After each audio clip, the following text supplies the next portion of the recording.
Narito na naman tayo para sa isang napaka-sweet at nakakakilig na love story nila Kalingap Edu at Ate Viancy. Kilala at kung ano ako'y tanggap mo na. Isang araw noong ang Kalingap team ay pauwi na, may nakita silang isang dalaga na napakapamilyar sa kanila.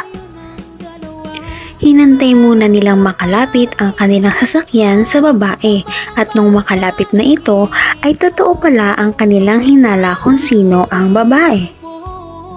Ang pamilyar na babae nga na iyon ay si Viancy. Nagulat nga ang Kalingap team noong makita si Viancy sa daan na naglalakad dahil hapon na nga. Bukod dito ay nag-iisa lamang siya at wala siyang kasama, kaya naman bumaba ang Kalingap team kasama si Kalingap Edu para kausapin si Viancy. Noong makababa si Kalingap Edu ay tinanong niya agad si Viancy kung bakit siya naglalakad ng mag-isa. Oh. Ba't ka naglalakad? Wala po doon. Wala po. Ha? Naglalakad po kayo. Ang buhiya. Mapapagod ka yan. Di ba delikado dito, Biancy? Ay, hindi po. Sanay na po ako maglakad. Kaya mo, halos walang tao dito. Baka mapano ka niyan. Wala naman po dito na daan ng sakyan, kaya naglalakad po talaga. Kahit na. Ano? Talaga namang napakasipag ni Viancy mag-aral kahit na araw-araw ay ganun ang nilalakad niya. 2 oras siyang naglalakad makapunta lamang sa school at ganoon din kung pauwi. Kaya naman hindi talaga maiiwasang maawa sa kanya ang Kalingap team at ang mga viewers. Sakay tayo. Ang lapit na po. Bihira. Hihilahin kita. Hindi ka sumama. Ano? Naghihintay na doon sila, Rob. Tara. Una na po.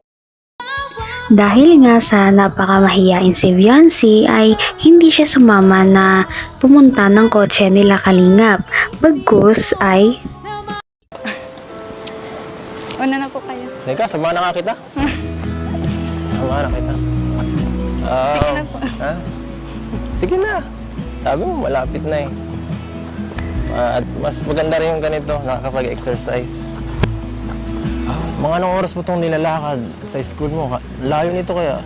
Mga 2 2 hours? Opo, depende po sa paglakad. Kaya, malaki ang paa nyo yan. kinilig talaga ang mga viewers dahil sa ginawa ni Kalingap Edu. Kahit na hindi daw siya sanay maglakad ay sinamahan niya si Viancy para maglakad dahil kawawa naman ito at mag-isa.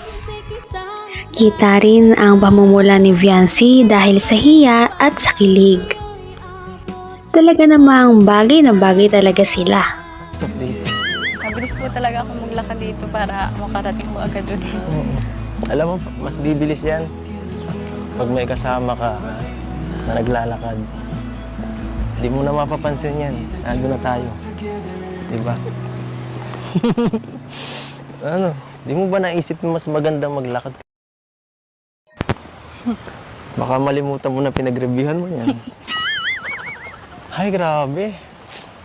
Lapit na agad natin. Nakakaano naman, oh.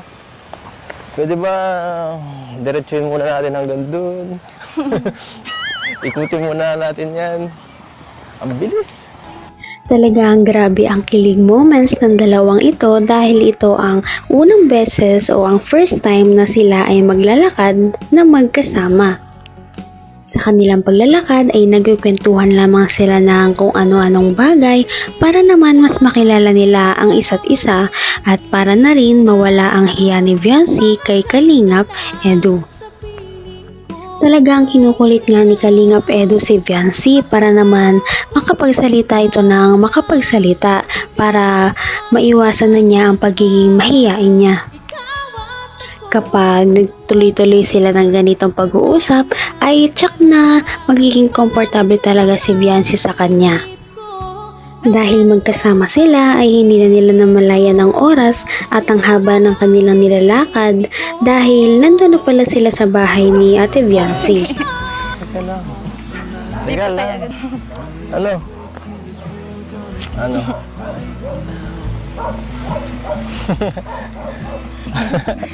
Nagtitingin na tayo dito. Ah. Anong ginagawa? Naglalaro siguro tayo. Ha? Pilit mo muna tayo. Nasa gitna na tayo. Grabe na talaga ang pagpapakilig ni Kalingap Edu kay Viancy. Kaya naman, pulang-pula na talaga si Viancy at tinatago na lang ang kanyang mukha sa kilig. Pagkarating ng bahay ay pinagsilbihan agad ni Viancy ang kanyang mga bisita. Binigyan niya muna ng tubig si Kalingap Edu at ang nagkakamera sa kanila.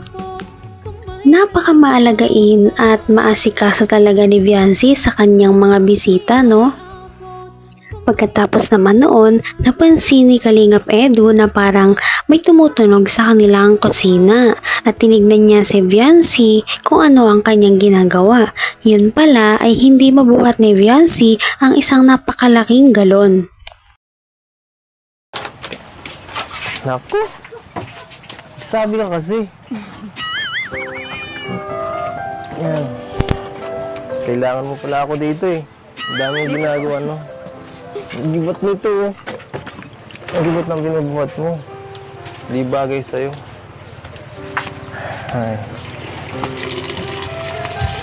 Napaka-gentleman naman pala talaga ni Kalingap Edu. Baka mamaya, ma-fall na din si Viancy sa kanyang mga ginagawa. Ito ay dahil lagi niyang pinagtutuunan ng pansin si Viancy at ang kanyang mga ginagawa. Lagi niya itong tinutulungan hanggat makakaya niya. Noong dumating naman ang Kalingap team ay pinagtimplan niya ito ng kape. Kaya naman pagkatapos uminom ng Kalingap team ay marami ang nagsasabi sa kanya na napaka-maasikaso niya. Bait pala ni Viancy, maasikaso sa bisita. Oo naman, tama ka, Brother Paas. Dahil, Hindi naman yung ay, sorry. Pag seryoso. Kasi nakita ko kasi yung pagiging maasikaso ni Viancy. So, ganun. Kaya pala maraming nawiriwiri sa kanya. Pagkatapos noon ay nagpahangin muna sila sa labas dahil masarap ang simoy ng hangin dahil nasa tabing dagat sila. Nag-usap-usap lang sila sa kung ano-anong bagay at nag-advise lang si Kalingap Edu na dapat ay hindi na siya maging mahiyain dahil siya din naman ang makikinabang nito sa future. Gumaan din ang loob ni Viancy dahil sinabi niya na dati din siyang mahiyain. Ngunit ngayon ay hindi na, kaya naman si Viancy ay sana ganun din. Maya-maya sa kanilang pag-uusap ay may nangyari. Bakit ka mahihiya sa katulad ko? Bakit ka nahihiya sa akin? Alam ko na. Crush mo ako, no?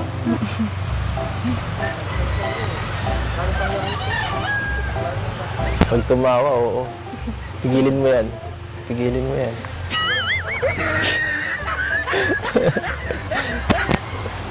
Pinigilan mo talaga. Ay, nako. Joke lang. Gusto ko lang maging komportable ka. Naku, si Kalingap Edu talaga. Joke ba talaga yon or totoo na? Kinabahan tuloy at kinilig si Viancy sa mga sinabi ni Kalingap Edu. Tila nagpaparamdam na nga siya ng kanyang tunay na nararamdaman sa dalaga. Malay natin, hindi man ngayon. Baka sa susunod na mga video ay mag-aminan na talaga silang dalawa. Sir? Mabay po. Ingat po kayo. Kamay ko po. Mabay po. Ingat po kayo. Sa kanilang tuloy-tuloy na pagkikita ay tila na-develop na at napapalapit na sila sa isa't isa. May pag-asa nga kaya si Kalingap Edu kay Viancy? Yan ang ating aabangan sa mga susunod na video. Maraming salamat sa inyong panonood at pakikinig. Bye!